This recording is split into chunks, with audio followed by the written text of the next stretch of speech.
So విషయం ఏంటంటే మామూలుగా మనం గోపంచకం లేదా గోమూత్రం తాగాలి అని అనుకుంటే కనుక పతంజలి లాంటి షాప్లలోకి వెళ్తే వాళ్ళు శుద్ధి చేసిన గోమూత్రాన్ని సేల్ చేస్తూ ఉంటారు. దాన్ని మనం తీసుకొని తాగొచ్చు, ఎందుకంటే అది విత్ ప్యూరిఫైడ్ కాబట్టి సో ఎలాంటి ఎఫెక్ట్స్ ఉండవు.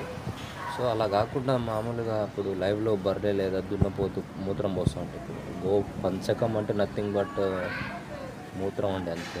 అలా అని మళ్ళీ మీరు మనిషికి కూడా మూత్రం వస్తుంది, మనిషి పంచకం అనొచ్చా అంటే అది నాకు తెలియదులే. కానీ సో అలా శుద్ధి చేసిన పంచకాన్ని కాకుండా లైవ్లో ఒక బర్రె లేదా దున్నపోత పోస్తూ ఉంటే డైరెక్ట్ దాని కడుపులో నుంచి అప్పటిదప్పుడు పోస్తూ ఉంటే దాని తోక పైకెత్తి దాని కింద నోరు పెట్టి తాగేది ఏదైతే ఉంటుందో అంటే వితౌట్ ప్యూరిఫికేషన్. సో అలా తాగేవాడికి ఒక రేంజ్ ఉంటుంది. ఆ రేంజ్ ఉన్నోడు ఒకడు ఉన్నాడు, చూడండి ఒకసారి వీడియో చూస్తే మీకు అర్థమైంది.